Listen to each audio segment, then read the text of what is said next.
Moi boas tardes a todos. En primeiro lugar, darlles a benvida. Dentro do ciclo de mesas sectoriais que La Voz de Galicia está facendo en relación a determinados sectores, hoxe poñemos o foco no mundo da música. Seguramente un dos que peor parados está saindo desta crisis do COVID-19. Entendendo a música no seu tecido, en toda a súa ampla expresión. En primeiro lugar, polas propias singularidades ou polas propias condicións dos espectáculos musicais, moitas veces multitudinarios ou en espazos pechados, pero tamén polas restriccións impostas que despois na mesa se dirán se ten ou non sentido, se ten ou non lóxica. No verán vivimos unha sorte de espellismo que permitiu facer bastantes espectáculos, bastantes máis incluso dos que agardábamos todos durante o confinamento. Fíxose a costa dun inxente esforzo por respetar e por facer respetar os protocolos de seguridade e por consagrar a cultura e a música como un espazo seguro. Mais con esta segunda vaga, a situación complicouse de novo ata o punto de que hoxe en día prácticamente non existe música ao vivo en Galicia. Sucintamente, este podría ser o retrato do presente da industria musical na nosa comunidade, pero hoxe o que queremos aquí é propoñer solucións e principalmente propostas en torno a como se pode desenvolver e a como se pode abordar o futuro. Para iso temos 4 representantes de varios ámbitos da industria da música, aos que se unirán algún outros por videoconferencia. Paso a presentarllos. En primeiro lugar, acompáñanos Quim Martínez, presidente da Federación de la Música de España, es música, e ademais xerente de Esmerarte, polo que tamén desenvolve labores de promoción e de manager. Boa tarde. Boa tarde, Quim. Boa tarde a todos. Ao meu lado está Guadi Galego, artista de música, que, por certo, mañá vai estrenar, publicar novo disco. Benvida, Guadi. Moitas gracias. Ali temos a Susana Laia, organizadora do Atlantic Fest, e tamén desenvolve Susana labores de comunicación en outros eventos e outros festivais, tanto en Galicia como en Portugal. Susana, moitas gracias por estar aquí. Buenas tardes, muchas gracias. E por último, acompáñanos Miguel de la Cierva, propietario do Náutico de San Vicente, a sala de referencia no verán en Galicia, e recentemente gañadora do Premio Martín Codas a mellor sala de concertos de Galicia. Miguel, moitas gracias. Boa tarde. Moi ben. E temos, por outro lado da pantalla, hoxe estamos desenvolvendo este debate dende Vilagarcía. Por certo, gracias ao Concello de Vilagarcía e á Diputación de Pontevedra pola súa colaboración. E unha das convidadas que temos é a Concelleira de Cultura de Vilagarcía, Sonia Outón. Vilagarcía destacouse durante este verano por un forte compromiso coa programación musical. De feito, foi un dos poucos concellos da provincia de Pontevedra de Galicia que mantivo os concertos durante as festas. E sigue mantendo, de feito, aínda nesta mesma semana, a pesar de todas as limitacións, a pesar de que nun auditorio de 752 plazas só se poden meter 30 asistentes, se está mantendo a programación teatral en Vilagarcía. Sonia Outón, boas tardes. Hola, moi boa tarde. Non sei, como de complicado ou de difícil é soster e manter a programación musical e o compromiso coas artes escénicas dende un concello? Pois o complicado a veces é manter a pesar das críticas que poden vir de algún lado. Nós sí que temos moi claro que ao sector o íamos a apoiar e o peche é a última das opcións, non? A non ser que non sea viable, que por unha restricción absoluta non se podera facer, pois teñamos claro que íbamos a seguir co aforo que nos deixaran. Ao principio tuvemos unhas 200 e pico, pasamos a 60, pasamos a 30, pero aí seguimos mantendo, porque se nos retiramos nós a administración, o sector privado, que ahora mesmo é casi imposible, non? Facer un espectáculo que sea rentable, pois o parón sería total e absoluto, e polo menos nós podemos axudar a manter un mínimo de actividade. E con que dificultades se atopan a hora de realizar esas propostas musicais ou ampliadas do ámbito da cultura? Ao principio, o máis complicado foron os protocolos, pero agora xa é certo que é algo que todo o mundo xa domina, xa sabemos perfectamente o que temos que facer, o público que asiste tamén xa sabe perfectamente o que ten que facer e nesa parte pois xa está bastante superada. Foi o que máis costou ao principio, pero agora, bueno, xa todo o mundo sabe perfectamente o que ten que facer. E agora o complicado empeza a ser ás veces incluso que veña o público, non? Temos a unha xente con medo e a pesar de que os escenarios e os auditorios e a cultura pois creo que quedou patente ao longo de toda esta pandemia que prácticamente non houbo contagios, por lo menos que se sepan, que estén certificados asociados ao mundo da cultura, algunha xente sigue tendo medo e pode xa non achegarse. Nós temos que dar todas esas garantías de que as cousas se fan ben e que van a estar seguras. Unha última cuestión antes de despedila. Hoxe, seguramente, nesta mesa redonda vamos a escoitar moitas demandas por parte dos axentes musicais dos seus variados sectores, pero cales son as demandas que unha administración local fai hoxe en día para poder manter a súa programación musical? Nos, desde os concellos podemos manter as nosas programacións e creo que desde o ámbito municipal é a mellor apoio que lle podemos prestar, pero sí que é certo que a política estratégica e cultural que parta dos concellos, pois igual é un pouco máis complicado. Nos temos as nosas propias políticas, pero algo do sector que una ao sector ten que vir desde máis arriba, desde políticas a nivel autonómico e hai políticas tamén a nivel estatal, pero, bueno, entre todos, o que sí que temos que traballar todos en coordinación e ter todos claro que a este sector é un sector moi importante, unha industria como outra calquera que ten que ser apoiada, non é nin máis nin menos que outras industrias que tamén están a ser apoiadas e que o necesitan. E a cultura non é só ocio, non? Penso que é unha parte moi importante que a xente, que a sociedade vexa o papel tan importante que cumple a cultura, que é unha industria, realmente, que ao final hai moitísimos profesionais que viven desto e que necesita o apoio das administracións e de todo. Pois moitas gracias pola súa participación, moitas gracias por exercer de anfitriona e recibirnos hoxe en Vilagarcía e moita sorte. Un placer, con peniña de non estar aí con vos, pero un placer participar neste debate que, bueno, penso que tamén é necesario entre o sector e a parte da administración. Moitas grazas. A continuación, unimos conectar tamén coa presidenta da Diputación de Pontevedra, Carmela Silva, pero antes quería abundar en este tema que introducimos con a concelleira de Cultura. Cal é o papel que hoxe en día deben xogar as institucións? Deben propiciar axudas directas, subvencións, deben propiciar contratacións, cambios nas normativas, non sei, cal é o papel que poden xogar ou que deben xogar? Eu creo que despois de escoitar a concelleira Sonia, a verdade é que xa non vou a reivindicar nada, porque o dixo todo ela, claramente, na reivindicación en canto á necesidade de recoñecer este sector como un sector productivo, como outro calquera, non?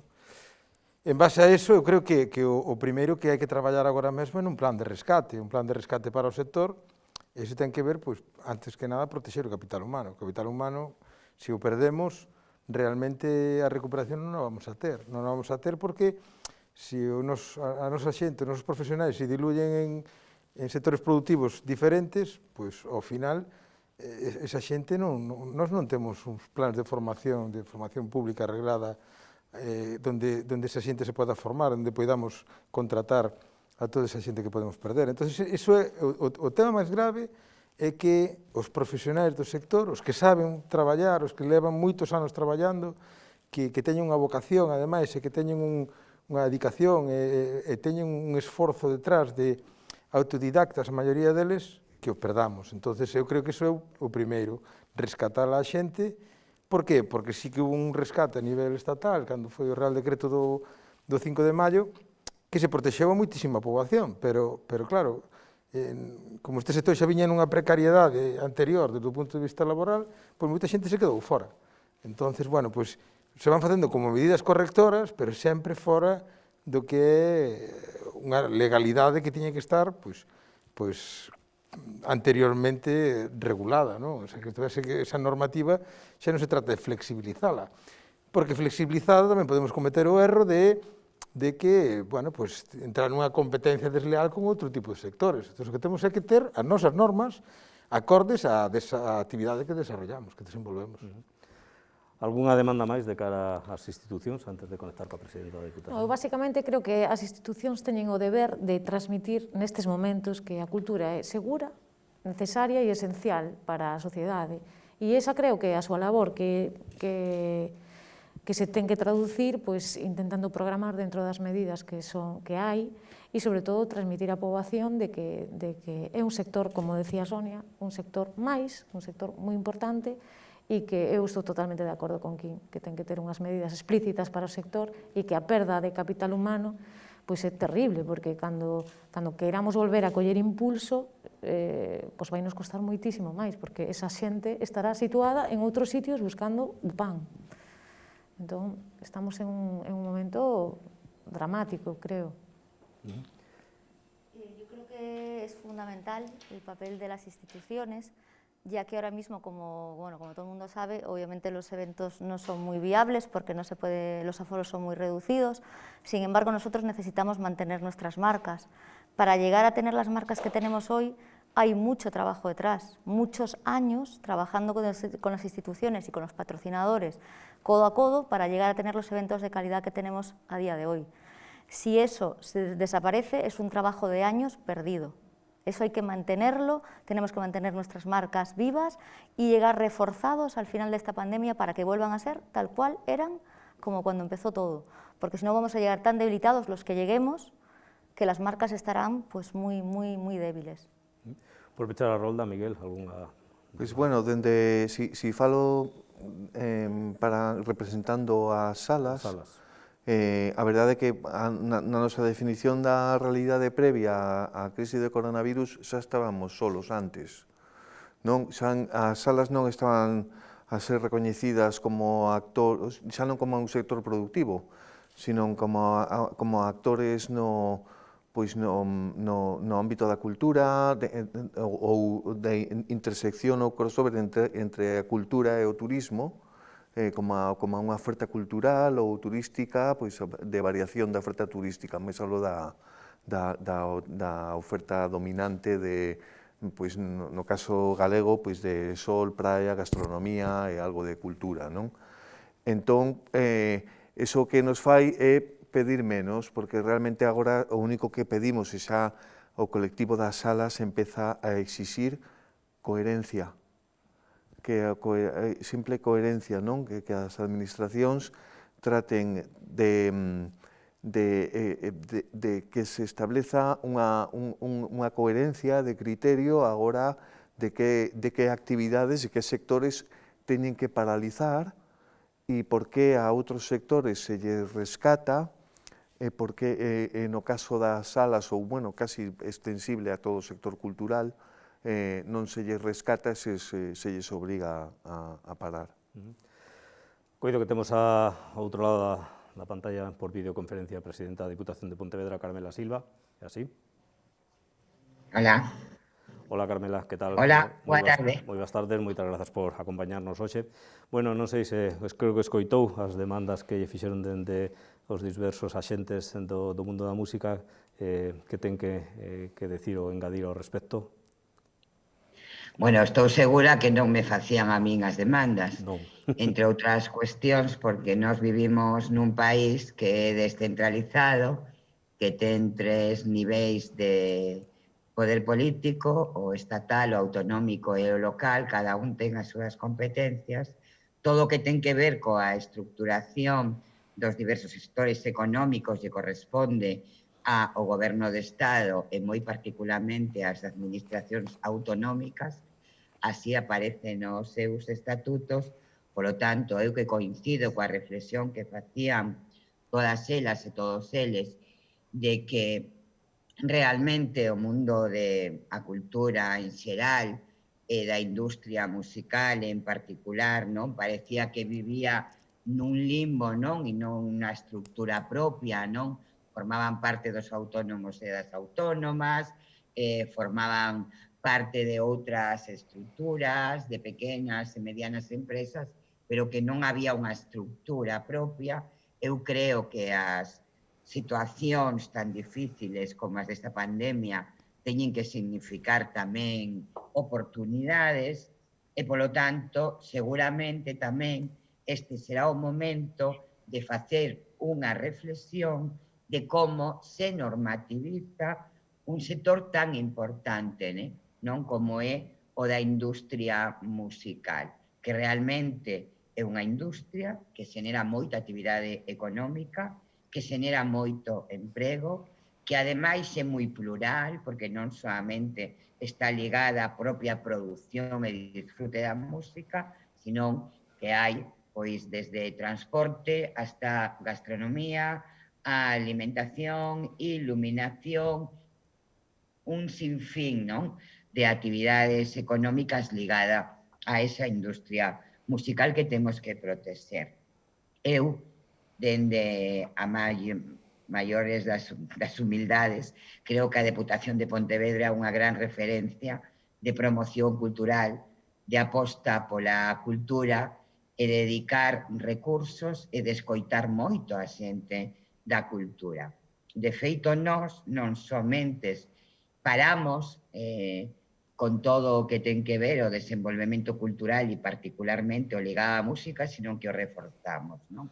Porque creíamos que neste momento de pandemia, tal e como nomeaban todas as persoas que representan o sector industrial da música, temos que garantir que non perdamos esas empresas, que non perdamos eses eventos, que non perdamos esa calidade que levou tanto tempo construir, que non perdamos o capital humano, que non perdamos a referencia na que nos temos convertido nesta provincia, donde, por exemplo, os Rías Baixas Fest, os festivais de música, pois estaban tendo unha grande posición, non só en Galicia, non só a nivel nacional, sino que estaba dando salto tamén a ter unha posición a nivel internacional.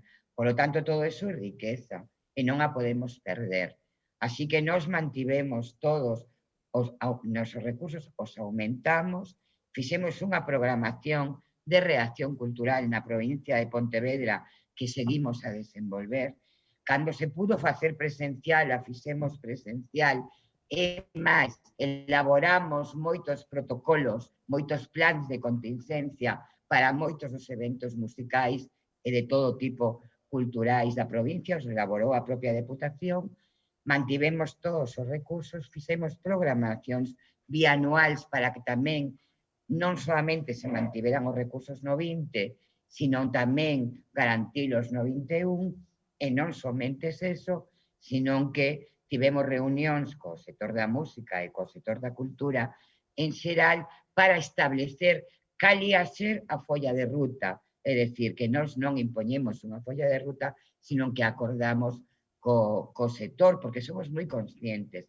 Por outra banda, na Deputación de Pontevedra nos creemos que a cultura é esencial, é fundamental e que ten un enorme poder de transformación para construir unha sociedade tamén mellor. O ser humano precisa da cultura. A cultura non é que sexa unha palabra, é dicir, que é segura, é que foi absolutamente segura. Nós fixemos moitísimos eventos culturais, ningún só caso de contagio, en ningún evento. Por lo tanto, a cultura soubo adaptarse moi ben á situación da pandemia. E, por lo tanto, eu creo que sí, que as administracións competentes teñen xa que tomar moi en serio que hai que facer unha estructura potente e normativizar. De feito, eu sei que Quim o está facendo tanto co Goberno de Estado como coa Xunta de Galicia, que teñen en riba da mesa moitas propostas que se están analizando e eu espero que se convirtan en realidades, non? Que dense de ser peticións para ser normas, para ser accións. A Deputación de Pontevedra vai a manter todo o apoio á cultura, sen ningunha dúbida. De feito, aprobamos o orzamento de forcia deste venres e contemplamos moitos recursos para a cultura. Nos apoiamos moitísimo aos profesionais da música da nosa provincia. De feito, temos un proxecto musical onde a xente da música da nosa provincia pois forma parte e vai levando a eses grandes profesionais galegos e galegas que temos polo conxunto dos concellos da provincia e multitude, non, de proxectos culturais. Facemos un enorme esforzo, pero porque creemos que a nos obriga, non por poñernos medallas, porque é unha obriga da administración pública apoiar e apostar a cultura. E temos que estar aí as administracións. E agora, máis que nunca, non? Facendo que? Pois mantendo todos os recursos e, se é posible, aumentándoos. E facendo que, se non pode ser presencial, pois as cousas se fagan telemática. Por exemplo, nós temos un proxecto de prendendo butacas de teatro, que a xente do teatro tamén o está pasando fatal, non?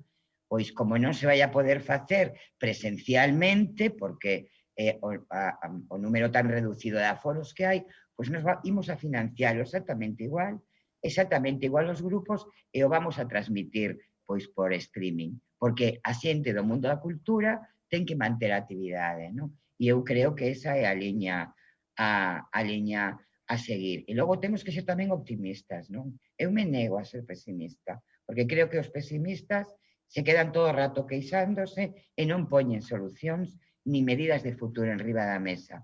Así que eu creo que temos que intentar que sexa unha oportunidade. Vamos a mellorar, vamos a poñer en riba da mesa cal ten que ser a folla de ruta do mundo da cultura, particularmente da industria musical, que temos que facer todas as administracións atendendo as nosas competencias, recursos e responsabilidades para que salgamos daqui garantindo que imos ter unha industria moi potente, porque dende logo neste país o que sí que hai seguro é talento. Talento cultural, moitísimo. Talento musical, moitísimo. Empresas que se dedican á industria musical que poden competir coas mellores de Europa e do mundo, tamén. Xente con moita creatividade. Pois este é o momento de pensar, é o momento de planificar, é o momento, claro que sí, que de rescatar a cultura, sen dúbida. Pois moitas grazas, Presidenta, por acompañarnos hoxe, que oxalá ese optimismo se convirta pronto nunha realidade. Moitas gracias a vos, gracias a todos. Retomando o plato, é imprescindible, antes de propoñer calquera solución, evidentemente, identificar os problemas reais. Non supoño que un prazo absolutamente necesario, non? Se está facendo ese traballo de identificación dos problemas reais. Cales serían ahora mismo os obxectivos prioritarios, as necesidades máis urxentes que habería que atender en cada un dos vosos ámbitos? Empezas ti mismo, Quín, que te teño aquí ao lado. Bueno, eu creo que é dicir, seguindo con un pouco un plan do que ven, non? É dicir, que eu falaba antes dun plan de rescate e creo que o que toca agora é traballar nun plan de continxencia, non? É dicir, cando digo continxencia, que ten que ver co que vai a pasar no futuro inmediato de cara ao 2021, non? É dicir, nós temos que empezar a saber, empezar a traballar nun plan B. É dicir, cando digo nós, o sector, que eu prácticamente, por o que coñece claramente cales son os problemas, e prácticamente nós somos o que podemos aportar as solucións a moitas das cousas, pero que non ten sentido deixar, o sea, é evidente que o ano 2021 está comprometido, e o que temos que facer agora é traballar entre todos para ter ese plan B, porque o que non pode ser é que nos veña a sorprender outra vez que en xaneiro, febreiro ou marzo, de repente, empecemos a botar as mans á cabeza dicindo que temos outra vez outra situación grave para non poder traballar. Entonces, eu creo que é o que toca agora mesmo. Identificar os problemas. Os problemas están identificadísimos desde o principio de marzo. Todas as administracións, desde o Goberno Central, as comunidades autónomas, como as diputacións, concellos, etcétera, teñen documentación necesaria onde estamos traballando, onde se está identificando cales son os problemas. Eu quero parar un pouco todo o tema desa situación grave que está a vivir o sector. Xa se falou que a cultura é segura, xa o recoñeceu o ministro de Sanidade, o ministro Illa, máis Fernando Simón, directamente o recoñeceron que na cultura non tiña nin rebrotes, non había casos, pero que quero é pasar a unha dimensión de decir, bueno, agora estamos falando dese plan de recuperación, o Next Generation, todas estas axudas que chegan e tal, é dicir, como se vai a traballar en todo iso? Poñémonos a decir, bueno, é que a España lle toca non sei cantos millóns, a cultura lle toca non sei cantos millóns. Temos capacidade de procesar todo eso, temos unha metodoloxía para poder traballar en que esos proxectos, ese diñeiro realmente se aproveite, ou simplemente son cantos de sirea que de repente decir, non, me chegan non sei cantos millóns, pero despois nadie pode chegar a esos proxectos porque non se sabe nin como se poden presentar, se son subvencións, se son concorrencia competitiva, que tipo de proxectos son e todo eso. Eu creo que hai que traballar, e o sector pode traballar e aportar moito máis en facer propostas, informar e propoñer unha axuda, unha colaboración precisamente para que este momento histórico donde no peor momento que está vivindo pois, a humanidade, pero tamén pode ser o mellor momento de oportunidade para aproveitar uns recursos que nunca tivemos. E precisamente, moitas das cousas que pasan sempre é, bueno, pois veñen os programas europeos, un reparto de non sei cantos miles de millóns para todo, e de repente se van de volta porque non nos podemos aproveitar, porque non podemos procesar todo eso, porque non podemos tramitalo, pois a mitade, un 30%, un 60% que estamos vendo. Entón, eu creo que as administracións teñen que entender que nós podemos ser capaces, como sector, unido e traballar en baixar todos os recursos e facer proxectos que cambien unha vez por todas a situación de precariedade que levábamos, tanto a nivel fiscal, como laboral, como educativo, como industrial, de recoñecemento industrial, e, sobre todo, a falta de apoio que hai ao talento. É dicir, un país que leva tirando á basura, por decir unha maneira, o seu talento e non apoiando os artistas, a parte de talento xoven e todo demais, e todos a nosa materia prima, como se entende que sexa unha industria? Entón, hai que traballar niso. Guadi, no caso dos artistas, a Unión de Músicos Profesionais ven de realizar un estudo que conclúe que 3 de cada 4 músicos tiveron unha disminución de máis do 90% da súa actividade respecto ao 2019, que 1 de cada 3 non ten ningún concerto previsto para o último trimestre deste ano, que 3 de cada 4 non teñen ningún concerto para a mitade do 2021, e que só un 15% dos músicos se puideron beneficiar da prestación por desemprego para artistas. Son datos arrolladores. Terribles. Sobre todo, eu creo que hai un sector que, e vou a ser totalmente obxectiva, os que máis sufriron son os que estaban moi en precario, que estaban intentando sair adiante e que estaban absolutamente en precario, pero bueno, todos partimos da base de que estamos en precario porque, polo que decía, porque non temos axudas, porque o noso sistema fiscal é terrible, e porque non optamos a casi nada, é dicir, a ningún tipo de axuda para poder desenvolver calquer tipo de acto, en este caso, imagínate, para representar un espectáculo, a inversión que hai que facer para dar traballo a 15 persoas é brutal. Pois imagínate a xente, os moi pequenos e, evidentemente, os moi grandes, que daban tamén traballo a moita xente que non puderon desenvolver a súa actividade. Quedaron os do medio, aí un pouco en terra de ninguén, sin saber esperando por unha programación, evidentemente as programacións eran menores e tal, pero moitos músicos agora mismo, despois de entre a pandemia e esta segunda vaga, que puderon traballar algo no verán, non teñen absolutamente nada en vista, e non hai paro. Claro que ese é o problema, que o noso réxime non contempla o paro. É dicir, non é unha persona que dices que traballa moitísimo en verán e despois o resto do tempo o que fai? Entendes? Entón, o problema é que nin se traballou en verán e a xente non pudo recadar como había que recadar e non hai expectativas de seguir traballando. Claro, non sabemos que vai a pasar, porque non é unha cuestión de non, é que en marzo hai vacina e xa todo o mundo se vai a volver a activar o sector e todo vai a volver a ser como antes. Sabemos que non vai a volver a ser como antes. Primeiro, non sabemos que vai pasar. Sabemos que non vai a volver a ser como antes, que acabamos de retroceder en moito se non nos poñemos as pilas como sector e reclamamos cal é a parte importante que o que queremos dende as salas, dende os festivais e, evidentemente, os artistas e todo o que xenera un equipo artístico, que eu non falo de artista Guadi Galego, eu non falo de min, falo do meu equipo que é moita xente, somos 15 persoas traballando. E falando de damnificados, hai salas, a maioría das salas, que non puideron abrir dende o mes de marzo, que mantense pechadas. No caso de Galicia xa tivemos 3 baixas, el Contrabajo, Baba e Forum Celticum. A situación das salas que require, Miguel de la Cierva? A situación é completamente tráxica.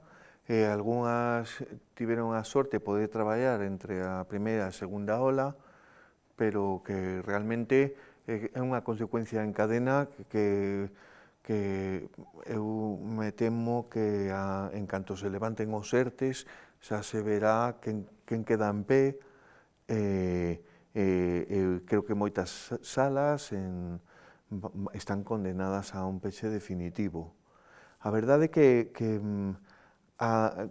creo que a administración, supoño que cada un no seu ámbito fai o que pode, ao mellor aínda estamos no momento da ciencia, porque o máis importante é eliminar o problema sanitario, porque para moita xente isto é unha cuestión de vida e morte, non?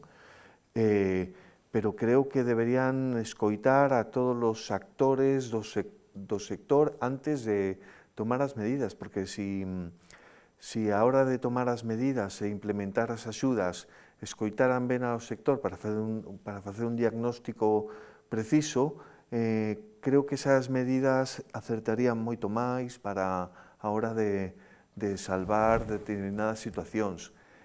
Polo que teño oído por aí, parece que os patrocinadores privados están sendo bastante sensibles a hora de manter os acordos de patrocinio ás salas e con eso, bueno, pues hai unha serie de salas que vanse poder salvar, pero o futuro, a verdade é que bastante negro, e como dicía antes, as salas de cara ás administracións xa estaban bastante solas. E no caso dos festivais, Susana, non sei se dentro do Atlantic xa estades, como decía King, traballando nun plan B ou se mesmo o plan B casi xa se convertiu nun plan A? Para nosotros el plan B es el plan A ya, desde este verano.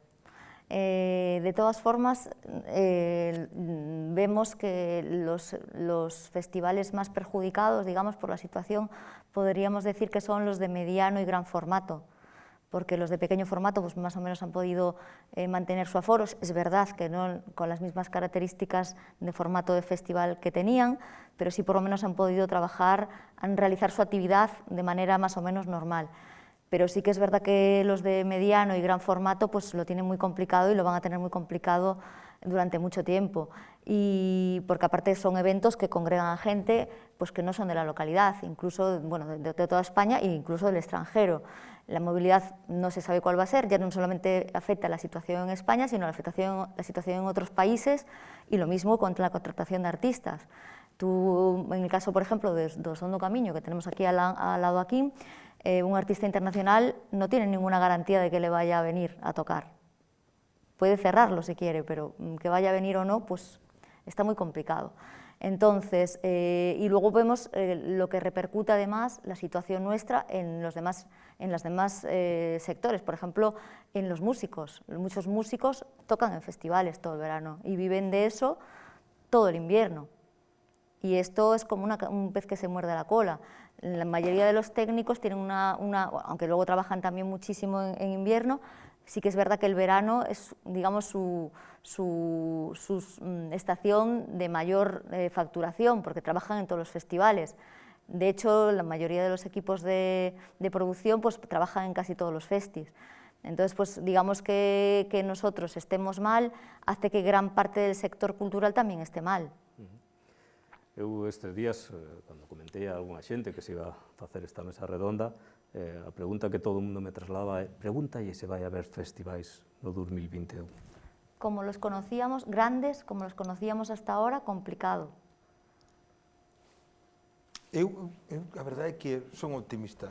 Non sei de que maneira, pero eu penso que precisamente o que temos é que traballar. Miguel apuntaba antes unha cousa moi importante, que é a unificación de criterios. É dicir, o que non pode estar comprometida é a mobilidade. É dicir, se hai unhas restriccións, teñen que ser unhas restriccións para todo o mundo, para todas as actividades, e ter en conta unha responsabilidade, neste caso, de seguridade sanitaria que temos que plantexar todos. O que non pode ser é que, de repente, se liberan como portas de permisividade para algunhas actividades e para outras non. E logo, o que é inadmisible é que existan 17 protocolos de seguridade, como mínimo. Un por comunidade autónoma E así, as grandes cidades teñen cada un o seu, porque non se pode organizar ninguna xira, ningún artista, non se pode organizar a mobilidade dos artistas e de todos os traballadores que conleva todo isto, se non hai un protocolo claro. É dicir, nós desde a Federación da Música de España se fixe un protocolo onde se estudiaron todas as normativas de todas as comunidades autónomas, onde se estudiou non é solamente un protocolo con motivo do COVID, senón é un protocolo de seguridade no contexto COVID. Entonces, a partir de aí, o que temos é que tomar protocolos comuns a todos e poñernos a traballar. Eu creo que se somos capaces de unificar todos os criterios, o ano que ven podemos facer, non sei se os grandes festivais, pero ao menos podemos normalizar un pouco a actividade, porque o que pasou este verán é unha locura.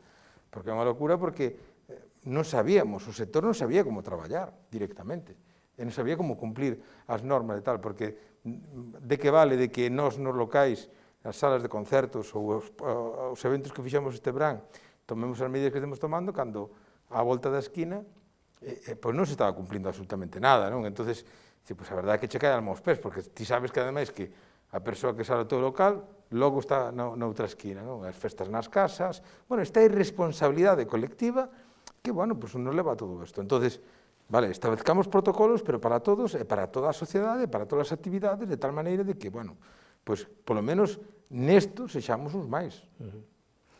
Por exemplo, Guadi, ti mañán publicas novo disco. En teoría, o ciclo debería ser novo disco, inicio de xira. Sí. Con todo este panorama que se nos está presentando, como se asume con semellante incerteza? Pois con optimismo, porque eso tamén me cambiou ao lado do optimismo.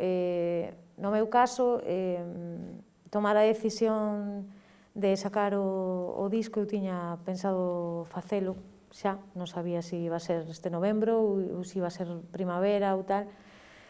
Bueno, pois un pouco tamén, un pouco para loitar contra esta pandemia e decir, bueno, pois non nos pode parar, é dicir, estamos preparadas, nós facemos música, non só, é dicir, facemos directos, pero creamos, e mentras creas, ese traballo tampouco xo están pagando, evidentemente, pero é necesario, hai que crear para poder logo tocar. Entón, para min era importante facer este disco en este momento porque creo que a xente ten que achegarse á música.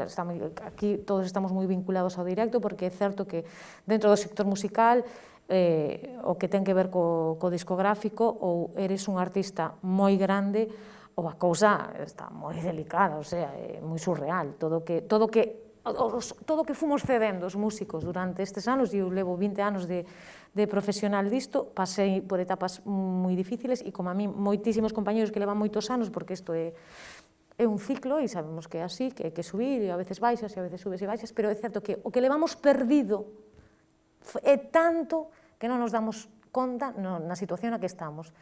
E, bueno, pois eu estou no outro lado, é dicir, a tope, non será COVID quen a min personalmente me deixe de facer crear, e iso seguramente que me traerá, como a moitos compañeiros, pois pérdidas de cartos, pero non sei, creo que se nos metemos no pesimismo e no poder, claro, estás falando a mellor desde unha posición, entre comillas, privilexiada, porque hai moitísimos compañeiros dos que non me esquezo, compañeiros das salas, moitos compañeiros que tocan en salas, que teñen que tocar en salas porque a contratación pública non chega e non os van a chamar para ningún festival de medio ni de gran formato, e incluso a veces de pequeno, e non me quero esquecer deses compañeiros.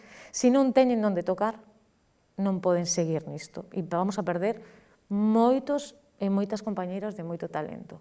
Entón, bueno, estou así botando un torbellino de ideas, porque igual que falo do meu, penso en moitos compañeiros que están en outra tesitura moi difícil. Entón, eu boteime con forza para diante porque era o que me tocaba en estes momentos vitalmente, e creo que era o meu momento e tiña que facelo así.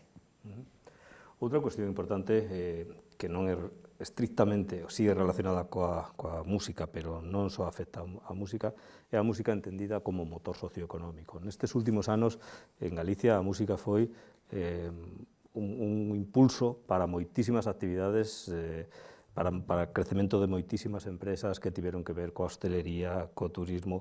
A música foi, en realidade, o xerador dun tecido empresarial e laboral que ahora pode estar en risco, non?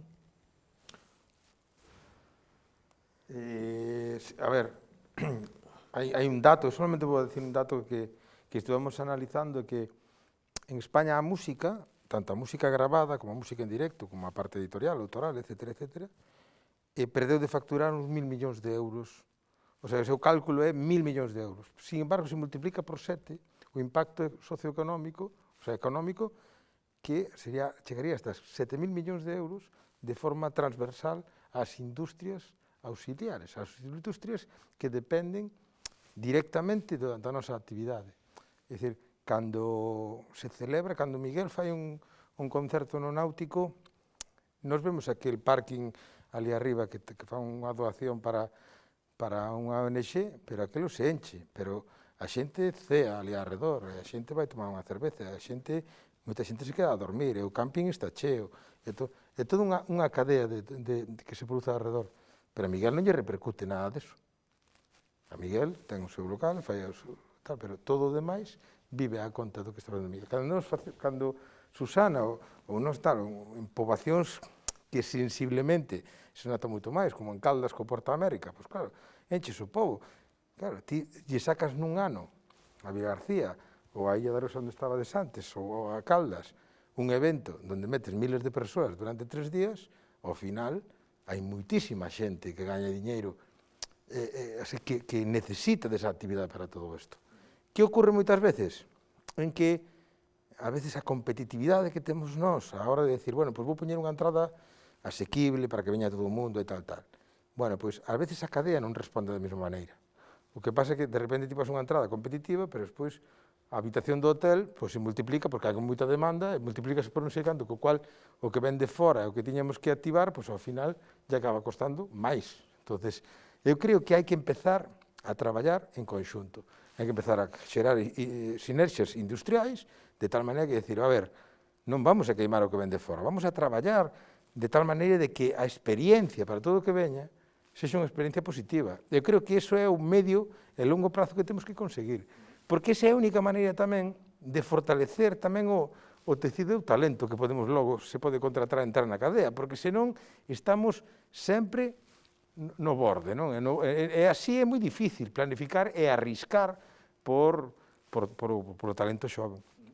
Pois para falar desas outras actividades as que transversalmente afecta ou determina a música e sobre todo de como lles está que está supoñendo este parón na actividade musical, temos tamén por videoconferencia a Cesario Pardal, que é presidente do Clúster de Turismo de Galicia.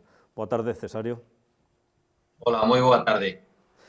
A pregunta é esa, como está afectando o parón da actividade musical a ese tipo de actividades que dun xeito moi amplio, transversalmente, vense involucradas coa música?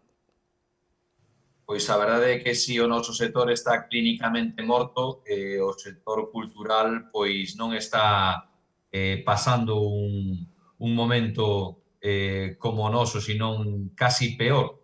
Desde logo que a situación é moi complicada, levamos casi 7 meses con esta pandemia no lombo e a verdade é que estamos vendo como aínda non se puxeron os mimbres para facer ese palleiro.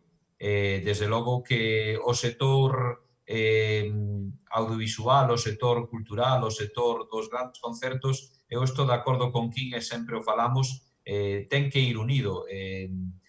Debería de estar xa feito esta unión e buscar esas sinerxias que de momento non se buscaron e desde logo concordo exactamente que cando alguén como Miguel organiza un concerto nesa sala maravillosa, os restaurantes comen, os hotéis dan aloxamento a moita xente da que vai a esas salas e desde logo non toda a cadea responde na mesma medida. Temos que buscar sinerxias, desde logo que o sector turístico depende en moitísima medida do sector cultural, o sector audiovisual, e desde logo que conxuntamente con el é un dos sectores que máis o está padecendo nestos momentos. Galicia apostou nos últimos anos pola cultura como incentivo de cara a un turismo que chegaba a nosa comunidade para participar en eventos culturais de todo tipo. Era unha aposta acertada, é unha aposta que hai que seguir mantendo. Indudablemente, desde logo que os festivais en Galicia o están demostrando, ese Portamérica, ese Atlantic Fest, ese Resu, esas salas de concerto que atraen a miles e a miles de seguidores, e vemos como povos se enchen gracias a estos conciertos, como o texido empresarial, turístico, esa hostelería, esos aloxamentos se nutren esa xente que accede a estos concertos. Desde logo, non hai máis que pasarse por un evento deste tipo e ver como durante esos días ou como na preparación desos días todos os establecementos turísticos se nutren desa xente. O que hai que buscar é fórmulas concretas e fórmulas que beneficien tanto a uns como a outros e, desde logo, non matar a galiña de ovos que nestos momentos é o sistema FEST que temos en Galicia e que tantos éxitos nos estaba dando. Desde o clúster hai algunha previsión de algún tipo de actividade, medida ou posta en marcha de algún proxecto para fomentar ou para recuperar a actividade musical e cultural? Nos nestos momentos estamos elaborando o Plan Estratégico de Turismo 2020-2023. Desde logo que estamos a facer un análisis pormenorizado da situación do sector turístico a través de convenios cas 3 universidades de Galicia. Sin duda alguna, unha parte importante da reactivación pódese basar e vais a basar no sistema cultural, no sistema audiovisual, nos concertos que se van a celebrar en Galicia. Desde logo que temos que poñer toda a carne no asador, pero aquí as administracións, desde logo, xogan un papel importantísimo. Eu creo que xa está ben de facer promesas e xa é hora de que vayan a un rescate. Desde logo, eu a veces sinto moito de non ter grandes consejos de administración no sector turístico e no sector cultural, porque senón seguramente esos políticos que están gobernando esas administracións pois irían ao rescate dun sector tan importante que o millor conxuntamente entre o sector cultural e o sector turístico representan máis dun 25% do Produto Interior Bruto, e o vemos como hai un parón nas cidades, na propia comunidade, desde logo o sector turístico, o sector cultural, o sector audiovisual tense que mimar de alguna forma e, desde logo, ata o de agora non está sucedendo así. Pois moitas grazas, señor Pardal, por participar nesta mesa redonda. Moitísimas gracias a vos e moito ánimo. Moitas grazas. Algún comentario ao respecto destas palabras? Que tiene toda la razón lo que dice. De hecho, cuando se hacen eventos, bueno, que son multitudinarios o eventos pues, más pequeños, pero que tienen una programación de muchos días seguidos, como es el caso del náutico, pues todas las empresas de servicios obviamente se ven beneficiadas, ¿no? de todos los eventos que se hacen, tanto como por gente que puede organizar sus vacaciones en torno pues, a cierta programación que se puede hacer de manera continua, o a un evento en concreto pues, del que tienen interés o porque siga un artista y está por la zona, y eso siempre hace que los servicios pues eso, estén todos los hoteles llenos, restaurantes llenos del territorio donde se realizan. Es un incentivo más a la hora de atraer turismo. Aparte, nosotros aquí en Galicia pues, creemos que hasta ahora hemos hecho una muy buena labor al respecto, apoyando esa promoción turística del territorio. Hoxe o sector musical conta cunha federación de música, que agrupa a asociacións de varios ámbitos, non? Pero, bueno, non foi o habitual foi que o sector se movese fragmentado, no que os técnicos fixeran as reclamacións pola súa conta, os artistas pola súa conta, as salas pola súa conta, non? Foi, se cadra, esas fragmentación ou esa segmentación supuxo unha dificultade engadida a hora de, digamos, consolidar o tecido da industria musical en Galicia, porque non podemos esquecer que nos últimos anos Galicia viviu anos de bonanza. Home, eu particularmente creo que se viu unha bonanza, como dis, Carlos, pero tamén estaba un pouco adulterada. É dicir, as cousas como son. É dicir, a cultura, hubo un concepto como moi de cultura gratuita, co cual non valoras, entonces claro, a medida que se fai, o sea, aquí desaparece, cando a primeira crisis que tivemos xa no 2010, pois os concellos, evidentemente, reducen os orzamentos, ao reducir os orzamentos, pois se contrata menos, pero tamén desapareceron as obras sociais, apareceron moitos elementos que daban moito valor á cadea, non? É dicir, o sea, aquí o tema é que se somos, non digo eu, digo a Facenda, que somos o 3,2% do PIB, non? A cultura.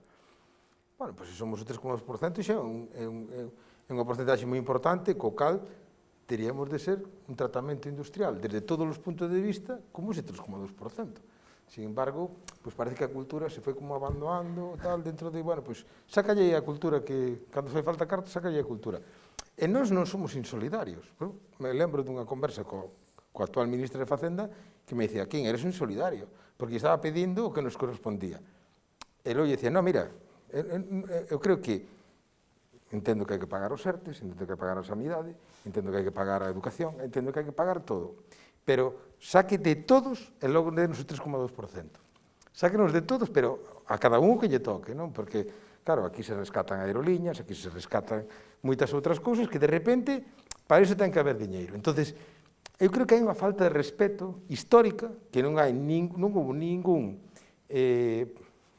goberno, gobernase de calquera ideoloxía que gobernou neste país despois da democracia, que se tomase en serio a protección da cultura. Estivemos fai pouco no Senado, por unanimidade se votou que a cultura tiña que ser un ben esencial e como tal ten que ser tratada dentro dos orzamentos dos estados e dentro das comunidades autónomas. Bueno, isto pasou ao Consello de Ministros, pois parece que xa se está estancando, porque parece que costa moito legislar para ben o tema da cultura.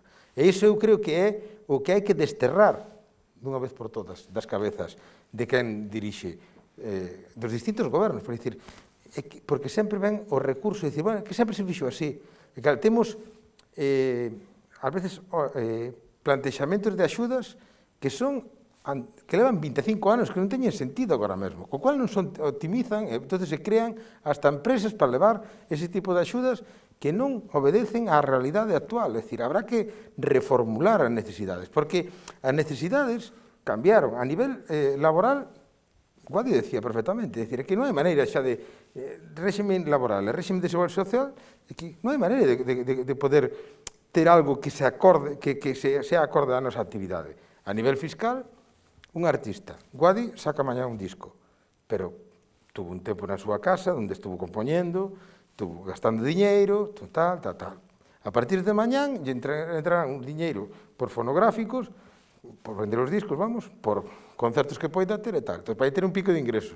Nese ano, vai vir Facenda e vai dicir, usted gañou un diñeiro e tal. E dicir, pero quen lle está contando a Guadi o ano anterior que estuvo compoñendo, que non gañou un duro, que estaba traballando. Ou o ano seguinte, cando caia a xira, que xa está tal. Entón, habrá que prorratear gastos e ingresos entre os períodos artísticos, non os exercicios fiscais. Este tipo de cousas lle pasan mesmo ás salas, lle pasan mesmo aos festivales. Ti cando empezas cun festival, os 3 primeiros anos perdes diñeiro. Pois habrá que prorratear para que iso ince de unha maneira e a partir de aí empecemos a traballar. Entón, a nivel educativo, é dicir, neste país, cando hubo a maior crisis, hubo maior interés de moitas persoas por dedicarse a este sector. Nós somos un sector que somos capaces de incorporar á cadea de traballo moitísima xente. Pois, é dicir, aquí non hai diñeiro para fomento de emprego. Pois, coño, en vez de gastar o diñeiro dunha maneira pasiva, por que non traballamos dunha maneira activa e confiamos neste sector para que este sector teña as ferramentas necesarias para xerar ese emprego e ao mesmo tempo podemos dar cadea de valor e co cual podemos planificar máis a medio e a largo prazo. acabamos de escoitar o director do clúster de turismo de Galicia, onde di, oye, é que son un sector moi importante, o está recoñecendo, claramente, pois claro que pues, hai moita xente que o recoñece, pois que se recoñeza con todos os valores, co que nos toca, o que significamos, e eu creo que sea clave. Por que non se recoñece a cultura como un valor prioritario, como unha actividade esencial? Por que non interesa facelo?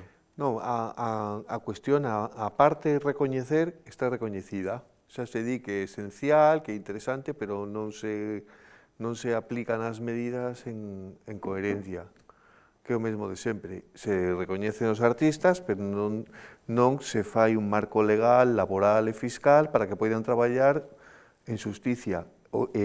Isto eu creo que é resultado dunha falta de diálogo. E tamén que eu creo, vamos, é dicir, os artistas, a profesión de músico, ou eres un músico, un funcionario, entre comillas, ou é unha profesión que aínda non se entende como te podes dedicar só a música e non te dedicas a outra cousa que non sei que. Sinceramente, é como máis, está un pouco máis denostada ser músico, aínda que loce moito máis, no? Porque eres o que estás derriba do palco, que ao mellor ser un técnico, non? Que dicir, un técnico, sabes? É dicir, unha persoa que fai un traballo, pero que o músico e o creador e todo o seu equipo xeneran traballo non só para eles, sino para toda esta xente que estamos dicindo. Entón, ao final, isto é moi extraño, non? É dicir, é unha profesión que quere traballar con dignidade e con dereitos fiscais e laborais, como calquera outra persoa que se dedique a calquera outro traballo.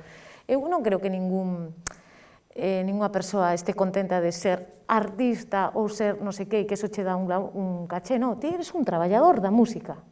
É dicir, neste caso, a mí dame igual, este señor ou outro. Neste caso, nós somos traballadores da música, somos un equipo na que temos unhas responsabilidades e xeneramos X diñeiro e cada un ten a súa parcela na que vai a cobrar e vai a pagar os seus impostos, evidentemente, en función do que gañe, simplemente. E cando non teña traballo, supoño que terá un paro que debería de ter para poder dar o que decía aquí, é dicir, o da creación. A mí me parece increíble. A inversión que tens que facer para facer un traballo é que eso non lle podes contar a ninguén, porque dalle a risa. Porque, claro, o problema é, pero que fulano cobra. Claro, como non vai a cobrar? O técnico de son cobra, o produtor do disco cobra, os músicos que tocan cobra, o manager cobra, o señor que, cando faz os ensaios durante X tempo, os músicos cobran, porque é un traballo. Entendes? E aínda non se valora, bueno, eso non está nin contemplado iso. Que a xente cobre por ensaiar, os músicos do país comen, pagan os seus impostos, e teñen que comer, e teñen as súas familias. Pero aínda iso como que custa un pouco entendelo. Custalle entendelo os nosos pais, imagínate. Falouse aquí varias veces dun plan de continxencia, dun plan de rescate, pero se poñemos os pés no chan, un músico, unha sala, un festival pequeno, mediano, tedes esa sensación de que realmente esas axudas, esos porcentaxes dos que estaba a falar Quín, despois van a chegar directamente a vos? Eu dubido moito, pero que sí que está claro que dentro dun tempo, naqueles territorios donde a cultura vayan da man do turismo, terá unha recuperación moito máis rápida. Por exemplo, na miña área directa de influencia, na medida en que eu poda recuperar ben unha actividade, tratar de potenciala, estabilizala, desestacionalizala, haberá vida alrededor. Porque realmente non hai que facer un exercicio moi grande de imaginación para ver que competencia podemos facer cunha liña costeira, por exemplo, na costa da provincia de Valencia, onde hai 75 aparatos de 400 habitacións dispostas a poñer praia a 35 euros día, non? Por exemplo. Entón, cal pode ser o noso elemento diferenciador? Pois unha oferta cultural, unha oferta musical. Naqueles territorios onde as administracións entendan que a cultura é a mellor aliada do turismo, eses territorios recuperanse moito antes. Para iso hai que entablar un diálogo e escoitar ao sector, a todas as partes do sector, para poder facer un diagnóstico e unha solución, e con unha cuestión médica. Co que di Miguel, a maiores, eu quería aportar de que realmente non ver desde os gobernos que este é un sector estratégico de primeiro orden é un retraso continuado, é dicir, porque, xa digo, desde o punto de vista económico, todos vemos que, a ver, as grandes factorías, os grandes sectores productivos que de maneira tradicional pues estaban, pues, se están como desestabilizando. Vemos que hai países en desarrollo que realmente fabricar coches ou fabricar aluminio, como temos en Alcoa, ou fabricar barcos, etcétera, etcétera, se está indo para esos territorios. Que é o que non nos poden quitar? A nosa cultura. A nosa cultura sí que non a poden quitar. Por qué? Porque forma parte da nosa historia, forma parte do noso patrimonio, forma parte da identidade. Entón, se nós somos capaces o sea, se nós temoslo claro, pero se os demais tivesen claro de que con isto podemos medrar como sector estratégico, estamos perdendo un tempo precioso. É dicir, eu cando se di por aí, é dicir, joder, que agora temos unha oportunidade. Pois claro que temos unha oportunidade. Pero temos unha oportunidade, eu creo que mellor que nunca. Por qué? Porque fixados o que pasou en España. España é a cultura baixo o orzamento.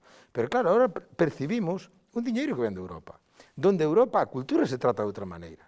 Entonces, a primeira reivindicación que se fixo é desde o sector, é dicir, que nós vamos a contar ali arriba a Europa de que se non dades o equivalente que nos toca en base a uns criterios europeos, en unhas doctrinas europeas, vamos a denunciar todo isto.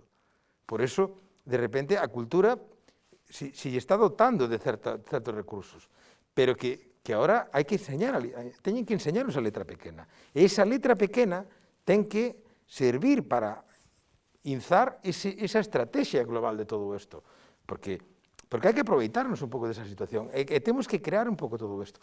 É un retraso de miras non entender que a cultura é un sector estratégico que dá de comer a moitísima xente, directamente e, sobre todo, indirectamente. Concordades con que é un momento de oportunidades? Sí, eu creo que sí. O que pasa que é certo que falar desde certas posturas é máis fácil que logo ver a vida cotiá de toda a xente, non? E, bueno, e hai xente que, como en todas as crisis do mundo e como en todos os sectores do mundo, hai sectores que van a ser rescatados, mellor ou peor, hai xente que se vai ir a pique e nós vamos a sufrir moito. O que hai que facer é aproveitar este momento para decir, non, vamos a sentar as bases de outro xeito de facer, queremos facelo de outro xeito. Agora, temos que aprender de isto, de que isto non nos funcionaba. E mentras que as cousas iban máis ou menos, pois eu non me queixo moito, eu non falo moito, eu non digo moito, ou non cambio moitos hábitos, porque, como máis ou menos vou indo, dicir, non funciona, cambiemos as bases para que isto sexa distinto. E, sobre todo, tampouco miramos todo en termos só económicos, porque a min hai unha frase que creo que dixo King, que o de pan para hoxe e fame para mañá, que non o dixemos agora, é dicir, o futuro é moi importante, é dicir, sentar ben as bases do que vai a ser o futuro, aínda que agora non gañemos moito, ou non tal, é moito máis importante do que pensamos, para as que veñan e os que veñan, que se atopen unha situación totalmente distinta a que xa levamos vivido nós. E non podemos pensar todo en termos só económicos, é dicir, as administracións non poden medir todas as súas axudas só en termos económicos, sino tamén sociais, porque entonces, claro, o noso país é un país que viveu moitísimo do turismo e se o turismo non funciona, cuidado, vais a pique todo. As inversións dos estados, a inversión das administracións ten que ser equilibrada e sabendo que tipo de estado, que tipo de país queremos crear. E para min, a cultura é básica, e o que dixo agora mesmo King, esta é unha oportunidade para decir que nós temos a nosa identidade e estamos preparadas para ser exclusivas, para ser distintas, para non ser exactamente igual, pois eso, non ser un McDonald's ou non ser algo moi global, senón que temos eso, a nosa exclusividade e o noso xeito de facer. Dos cousiñas máis, xa para antes de rematar. A acostumbrámonos a unha serie de cousas dende que en marzo se nos confinou que agora xa forman parte do noso devir cotidiano. Cales destas cousas viñeron para quedarse?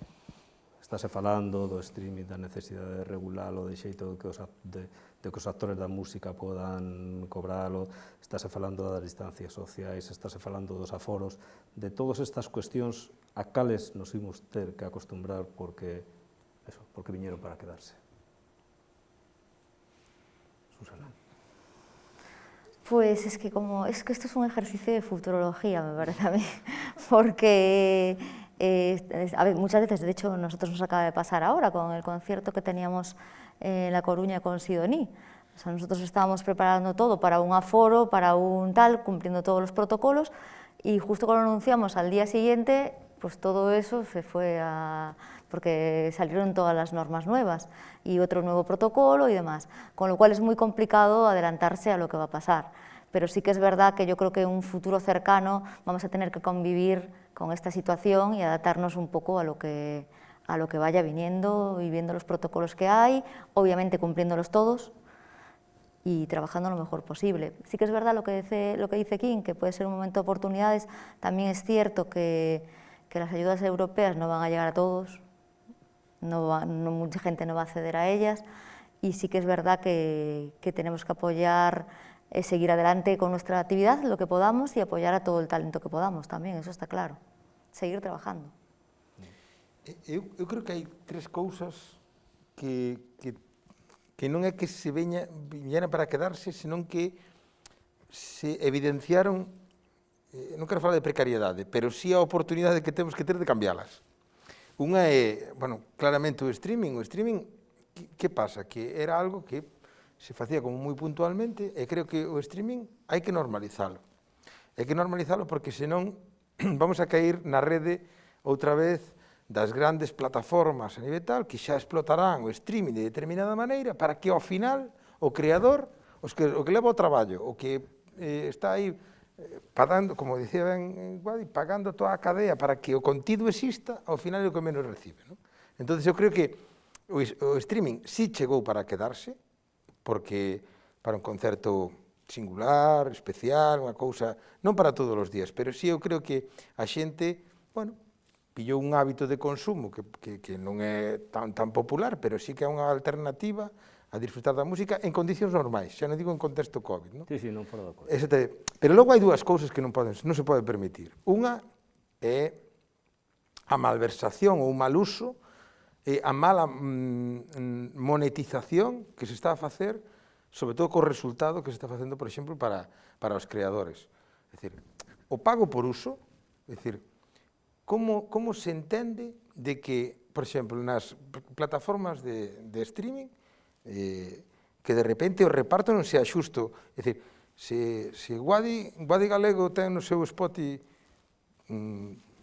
os miles que ten de ouintes permanentes, ela ten que cobrar por eses ouintes, por cada un deles, porque cada un deles paga a súa cuota premium, os 12 euros mensuais, para que escoitar as cancións de Guadi Galego. O que non se entende é que de repente diga, entre todo nun bote, e os que máis venden son os que máis cobran. Iso non pode ser, iso hai que cambialo. E outra das cousas é a brecha de valor que está pasando, que claro, que isto, é dicir, a xente porque escoita a música en YouTube, porque lle sale gratis, non ten nin que sequer pagar ninguna plataforma. Entón, claro, e YouTube xa non, pero YouTube paga. Digo, paga? Que paga YouTube? O sea, 0,0001. Exactamente, é dicir, iso non pode ser. É dicir, esa é unha, é dicir, bueno, pues, por lo menos o Spotify ten un valor que é mínimo, pero bueno, bueno, pues, ainda é algo máis. É dicir, hai que equiparar, hai que poñer a cadea, é dicir, realmente, é dicir, hai que manter o dono do máster, o dono o que traballa, ten que cobrar. E aquí, eu creo que son tres cousas que esta revolución non vai quedar máis remedio que normalizalo, porque hasta aquí se evidenciou, porque se masificou o consumo de streaming, que sería das nosas casas se non houvese cultura neste confinamento. Entón, claro, todo eso ten que cambiar, porque senón esa brecha, o que vai a pasar é que os artistas van a cobrar menos. a cadea de valor, a estructura de todo, eso vai a cobrar moito menos. Non se vende, o disco físico cae nun 47%. Sube a digital, consumo digital, se o consumo digital non se paga, pois é a maneira de romper con todo. Entón, iso é o que ten que cambiar. E por esta banda, xa que desta banda me contestaron que se nos vai, que ven para quedarse, preguntos a vos, que perdemos? Que nos deixamos definitivamente nesta?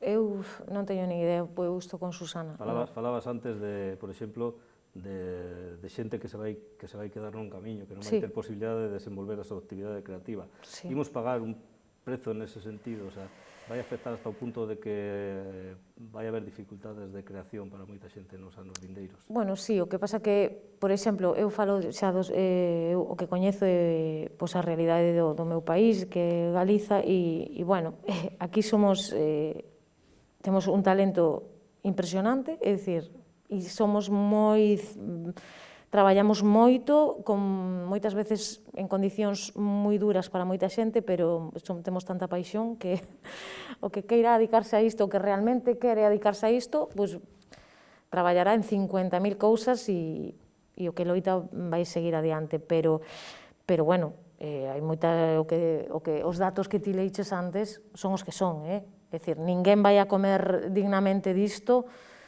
unhos poucos, nada máis, e eso sabémolo, e que se vai a pasar moi mal, pero moi mal. O que veu para quedarse, eu non teño nin idea, ni siquiera me atrevo moito a pensalo, no? Penso moito en esta pandemia pensei moito no que deixamos atrás, cantas cousas, canto concedimos, e vaste dando conta de que xa non se gaña, non? É como dicir, non, é que isto agora é así. E dice, é así porque é así, é dicir, porque non loitamos porque sexa de outro xeito, é dicir, porque o dimos absolutamente todo en moitas cuestións. E, bueno, non sei, supoño que unha crise como esta o que fai é que vaise pasar moi mal agora e logo equilibrarase, non? É dicir, acabaremos por equilibrarnos, ao mellor tampouco era moi normal, pois non é por meterme cos festivais, pero non era moi normal, ao mellor, que houbera tantos festivais no país, non? Aquí non sei cantos festivais hai na Galiza, pero moitísimos, non? E a uns prezos que, sinceramente, a mí me parecen ridículos. A min. Eu vou a ver un grupo de Europa pois de certo caché e tal, e pagas unha entrada grande, non? E sabes que é así, ou vas a un festi e tal, e bueno, pois eu non sei, teño o meu criterio, no, con respecto a iso, no? Creo que hai que poñer en valor as cousas tamén e saber que, bueno, que as cousas que necesitamos recursos, que necesitamos axudas e que o que falamos sempre, no? Un festival trae moitas cousas para un pobo, trae moitas cousas boas para un pobo, pero tamén non pode haber 57 festivais, porque que non dá, non sei, eu penso que eso acabaremos equilibrándonos, non? Na página web de Javier Abreu, Regala Música, hai catalogados 400 e pico festivais galegos. Realmente, bueno, falando outra vez das salas, pois claro, xa viven nun ecosistema completamente imposible, non? De sobreoferta. E o peor de todo é que a peor das consecuencias vai a ser para todos estes artistas que tocaban en salas, que fan este circuito de salas, de pequenos festivais, que necesitaban, digamos que estaban nun estatus de obreiros, non? Como quen é fontanero ou albañil ou electricista, que hoxe aquí, mañán aquí, estaban xirando todo o ano para sacar un soldo. Eso é o que creo que se vai a perder.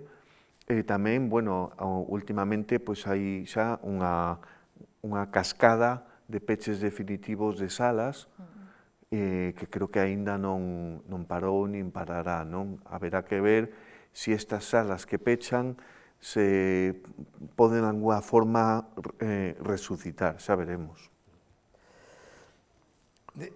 Eu quería sacar unha cousiña aí respecto a todo iso que estamos falando, que o gran reto é tamén o público. É dicir, ao final os hábitos de consumo son os que ao final marcan que unha cousa existe ou outra. Entonces eu creo que a balanza, para que non haxa un desbalanceo, precisamente, as políticas de axuda teñen que ir a potenciar aquela parte que ten o risco de poder perderse. Por qué? Porque é a única maneira de habituar a un público. O público, ao final, é o que manda. É dicir, nós vemos moitas veces nos festivais que facemos, é dicir, sempre van os mesmos. E dicir, bueno, vou poñer outras cousas para que non sempre vayan os mesmos. No momento que poso outras cousas, é dicir, joder, que non trouxeche nin a este, nin a este, nin a este, nin a este. É dicir, entón, eso quen manda aí? Bueno, pues é o público. Entón, ten que manter o equilibrio de todo isto. E para eso, eu creo que hai que incentivar precisamente, especialmente todo eso. Hai que traballar no desarrollo do talento, na consolidación do talento, porque desarrollalo non é darlle 4 axudas para que vayan a tocar a 4 salas e acabouse. É máis que ese día van perfecto todo, pero logo a realidade non vai por aí. Hai que introducir o talento no mercado, hai que identificalo, introducilo, consolidalo, internacionalizalo e protexelo. Eso non é un artista que ten un disco, é un artista que ten 5 ou 6 discos e 20 anos de carreira. É dicir, hai que consolidar ese talento, porque senón esa cadea non vale para nada. Non? E aí cambiaríamos a variable un pouco tamén do público, porque moitas veces é que bueno, pues, a publicidade que se fai, o marketing que se fai de todo isto, por parte das grandes marcas e todo isto, pues a comunicación que temos vai enfocada a un consumismo do mundo do festival. Eu estou completamente de acordo co que decides, pero hai que facer un traballo non a contra, senón en paralelo, para que ese desnivel, ese desbalanceo, se poida corrixir.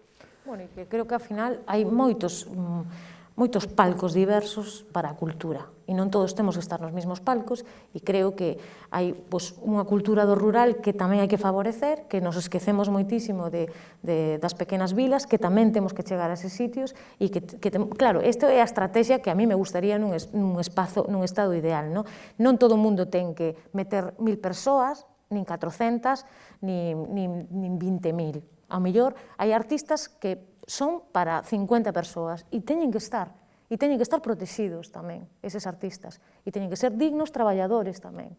Eu falo en todos estes términos, e hai outros que evidentemente, se van a meter 20.000 persoas, pois xa se sabe que van a ter un plus, e sabemos cal é, pero eso non significa que a dignidade de calquer traballador da música, falo de calquera, non só falo do artista, pase por cobrar uns mínimos, é dicir, dignos traballadores, e ten que haber cultura para todos e para todas, non só pode haber cultura de masas, e evidentemente, unhas cousas costarán unha cousa e outras cousas costarán outra, como todos, pero hai que programar para todas e en todos os palcos distintos.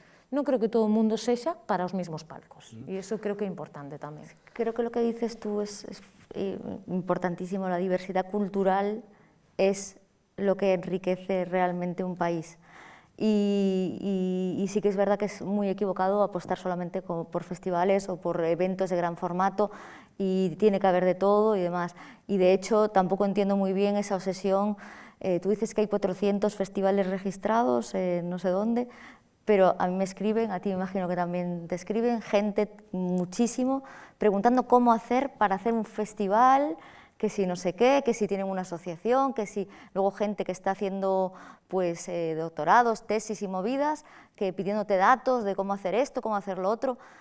Esto tampoco es... hay mucho trabajo detrás, muchos profesionales trabajando detrás, es un mundo bastante complicado en el que se juega uno mucho, mucho patrimonio y se arriesga muchísimo, y tiene que haber de todo, y no todo el mundo tiene que apostar a por festivales. La cultura es muy amplia. Es muy, muy amplia. La palabra cultura es enorme. Debe ser diversa e para moitos tipos de público e en moitos espazos distintos. Sí. É dicir, eso sería para min o ideal. Eso es lo que lo haría grande. Sí, para min o que eu entendo como cultura global de un territorio. Porque cultura no es solo... O sea, la gente mira con los ojos muy pequeños la cultura. Bueno, despois de todo escoitado, credes que en 15 segundos sodes cada un capaces de mandar unha mensaxe de optimismo ao sector? Miguel, ti que eres optimista por naturaleza. Eu son optimista. Non teño moita facilidade para dar argumentos sólidos, pero eu creo que sempre hai unha opción, ao fin e ao cabo estamos nun sitio con moito potencial, xa en comparación con outros, non? O sea, digamos que xa tiñamos uns problemas, pero que eu creo, sin poder justificalo, que hai razóns para estar optimista, con traballo, e sempre poderemos vivir con menos do que tiñamos. Guadi, a túa dose de optimismo? Bueno, a miña base de optimismo é que vivimos no primeiro mundo, que de fame non vamos morrer. É así, e a veces teño que pensar iso e digo, bueno, pois de fame non nos van a deixar morrer, non é o meu caso, evidentemente, pero penso en moita xente, pero sí de miseria, cuidado, que non é o mismo. A pobreza e a miseria non é o mismo. Entonces, bueno, eu, pois imagínate se son optimista. Que sacas mañá un disco. Quim? Bueno, eu creo que, como decían os meus compañeros, estamos nunha oportunidade, eu creo que vamos a sair, e creo que temos unha oportunidade de que, por primeira vez, temos o joystick, temos a cámara e o foco, e que podemos ser capaces de cambiar isto para sempre ou axudar a cambiarlo para sempre. É un pouco como, bueno, poderme chamar, joder, Feliciano, pensar o que iluso eres ao pensar así, non? E digo, creo que se dan as circunstancias para poder sair reforzado esta situación. ¿Y Susana? Todos trabajemos muy, muy duro para seguir haciendo lo que queremos en la vida y seguir manteniendo nuestros proyectos, seguir con la vida adelante, que vamos a salir seguro y bueno, pues a ver en qué situación, pero vamos a mantener la ilusión por lo menos, ¿no? Y trabajar muy, muy duro, trabajando, pues sacaremos todo adelante. Pois moitísimas grazas aos 4 por participar nesta mestura de rayos X e bola mágica, sí, de adivinación, por facer esta radiografía, sobre todo por facer estas proxeccións de cara ao que pode ser o futuro das eleccións. Moitas grazas tamén aos que participaron a través da videoconferencia e, por suposto, aos nosos colaboradores, a Diputación de Pontevedra e o Concello de Vilagarcía, e que, dentro dun tempo, nos xuntemos e todas esas previsións optimistas deste último turno se teñan cumprido. Moi ben. Moitas gracias. Boas tardes.